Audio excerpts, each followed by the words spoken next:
বিষ্ণুৰাভাৰ মৃত্যুৰ 3 দিনত এটি গান ৰচনা কৰিছিল বিষ্ণুৰাভাই এখন কাগজত পেলনীয়া কাগজত বিষ্ণুৰাভা শয্যাগত ক্যান্সাৰ বেমাৰত শয্যাগত বিষ্ণুপ্ৰসাদ ৰাভা কি গান লিখিলে বিষ্ণুৰাভাৰ গানবিলাক ইমানেই ৰোমান্টিক কোনেও চেৰা পেলাব পৰা নাই তাৰ লিৰিক্স তাৰ বাক্য সেন্টেন্সেস আৰ সুৰ সেই বিষ্ণুপ্ৰসাদ ৰাভাই গাইছিলে লগনু কলি গো তেও যে নহল কোৱা মনৰ কথাটি মোৰ হিয়া গুপুতে থোৱা কিমান ৰোমান্টিক গান পৰজনমৰ শুভ লগন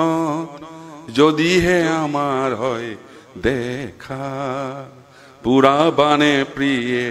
এই জনমৰ মোৰ হিয়াৰ পূৰ্ণ আশা অজস্ৰ ৰোমান্টিক গান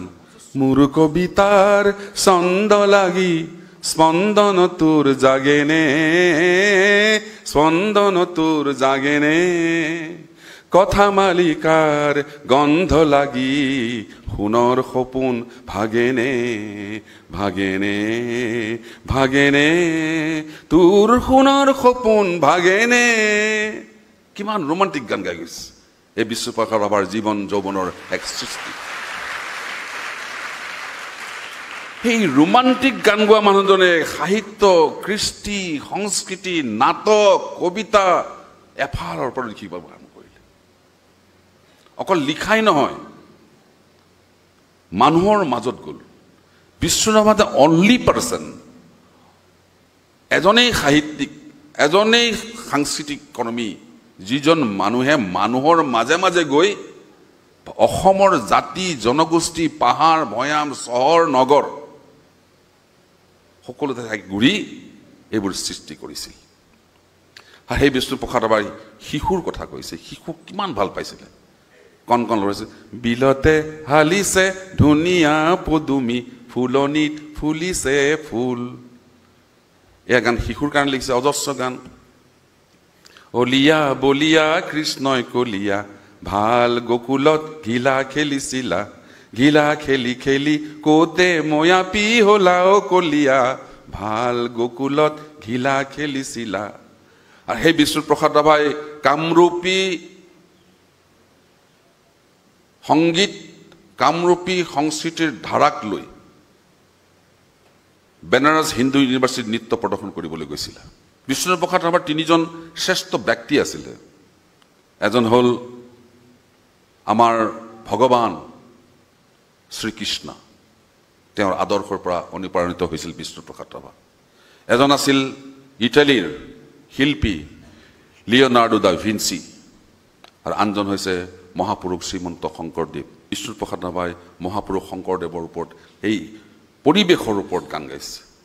ও মোৰে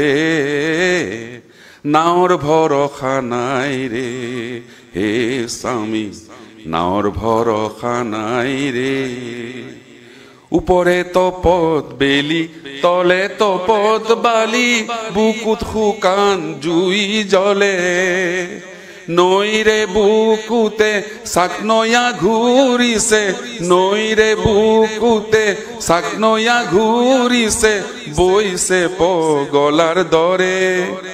উপায় নে দেখি মোৰে নাৱৰীয়া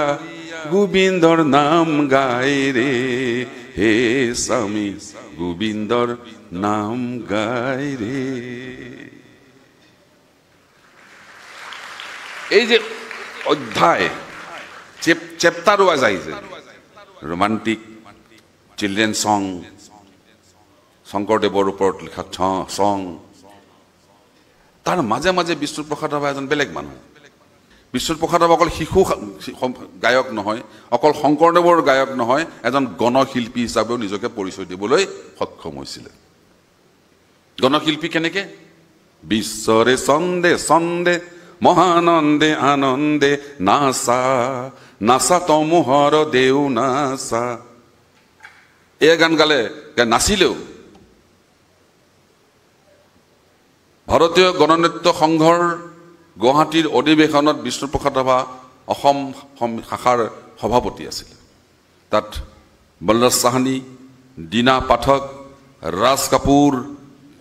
গুৱাহাটীলৈ আহিছিল আৰু বিষ্ণুপ্ৰসাদ ৰাভাই তাত নৃত্য প্ৰদৰ্শন কৰিছিল ৰং কিনিবা কোনে মোনা ভৰাই ৰং আনিছো কিনা মোনে মোনে ভূপেন হাজৰিকাই গান গাইছিলে আৰু বিষ্ণুপ্ৰসাদ ৰাভাই নৃত্য প্ৰদৰ্শন কৰিছিলে ভূপেন হাজৰিকাক 9 বছৰ বয়সত চেলুলাৰ কোম্পানীৰ ষ্টুডিঅ'ত নি জীৱনৰ প্ৰথমটো গান গাইছিলে বিষ্ণুৰাভাৰ গান ৰেকৰ্ডিং বিষ্ণুৰাভাই ৰেকৰ্ডিং ষ্টুডিঅ'ত বহিছিলে নিজেই ডাইৰেকশ্যন দি ভূপেন হাজৰিকাই গান গাইছিলে কাষতে কলচি লৈ যায় ৰচকী বাই এই গানটো ভূপেন হাজৰিকাৰ কণ্ঠত প্ৰথম তাৰপিছত বিশ্ববিজয় নজৱান ইন্দ্ৰমালতী চিনেমাত গাইছিলে এই যে লগন কলি গল গান লিখা মানুহজন পৰজনমৰ শুভলকল লিখা গানজন সম্পূৰ্ণ ওলোটা হৈ গ'ল কি কৰিলে অসমৰ গাঁৱলীয়া হালুৱা হজুৱাৰ উন্নতিৰ কাৰণে হেতৰ স্বাধীনতাৰ কাৰণে মানে ৰাজনীতিৰ স্বাধীনতা নহয় আৰ্থিক স্বাধীনতাৰ কাৰণে যি আন্দোলন আৰম্ভ কৰিছিল গীত লিখন কৰিলে বল বল বল বল কৃষক শক্তি দল ও বনুৱা সমনীয়া আগবাঢ়ি যাওঁ বল জাগ জাগ জাগ জাগ মজদুৰ নজুৱান জাগ জাগ জাগ জাগ মজদুৰ নজুৱান নিৰ্যাতিত নিপীড়িত কৃষক শক্তিমান তোৰ বাহুতে আছে লুকাই অসীম শক্তি বল ৰণসিঙা বাজে শুনৈ আগবাঢ়ি যাওঁ বল আগবাঢ়ি যাওঁ বল আগবাঢ়ি যাওঁ বল ও বনুৱা সমনীয়া আগবাঢ়ি যাওঁ বল বল বল বল বল কৃষক শক্তি দল অগণন বিপ্লৱী গান লিখিবলৈ আৰম্ভ কৰিলে সেই বিষ্ণুপ্ৰসাদ ৰাভা লাহে লাহে 1968 চনত শাৰীৰিকভাৱে অসুস্থ হৈ পৰিল দুৰাৰোগ্য কেঞ্চাৰ ৰোগত আক্ৰান্ত হ'ল বেমাৰ হোৱাৰ পিছত বম্বেত দেখুৱালে বম্বেত দেখুৱাৰ পিছত বম্বেত সুস্থ হ'ল বম্বেৰ পৰা সুস্থ হৈ তেজপুৰলৈ আহিলে তেজপুৰত আকৌ অসুস্থ হৈ পৰি তেজপুৰ চিভিল হস্পিটেলত তেখেতক ভৰ্তি কৰোৱা হ'ল বিষ্ণুৰাভাৰ মৃত্যুৰ 3 দিনত এটি গান ৰচনা কৰিছিল বিষ্ণুৰাভাই এখন কাগজত পেলনীয়া কাগজত বিষ্ণুৰাভা শয্যাগত কেঞ্চাৰ বেমাৰত শয্যাগত বিষ্ণুপ্ৰসাদ ৰাভা কি গান লিখিলে মহাপুৰুষ শ্ৰীমন্ত শংকৰদেৱৰ ভাওনাৰ ওপৰত বা ভাওনাক লৈ তেওঁ নিজৰ জীৱনটোক ৰিজনি দিছিল ভাওনা মানে কি মহাপুৰুষ শ্ৰীমন্ত শংকৰদেৱৰ ভাওনা আৰম্ভ হয় ধেমালি নান্দি তাৰেৰে সূত্ৰ ধৰে ভাওৰীয়াই ভাও দিয়ে আৰু কিবা কাৰণত যদি ধুমুহা হয় ভাওনাখন বন্ধ হৈ যায় বা কাজিয়া লাগি ভাওনাখন বন্ধ হৈ যায় উদ্যোক্তাসকলে অৰ্গেনাইজাৰসকলে ভাওনা সমাপ্ত হোৱা বুলি ঘোষণা নকৰে ভাওনা সমাপ্ত কেতিয়া হয় কল্যাণ শৰ্মান ৰাগত আৰু বিষ্ণুপ্ৰসাদ ৰাভাৰ জীৱনৰ শেষ গানটো হৈছে এই মোৰ শেষ গান জীৱন নাটৰ শেষ ৰাগিনী কল্যাণ শৰ্মা পাতনিতে বালু ধেমালি নান্দি ভংগী সূত্ৰধাৰ নব নবৰখে বালু ভাওনাও নব নবৰখে বালু ভাওনাও আশাৰ নিৰাশাৰ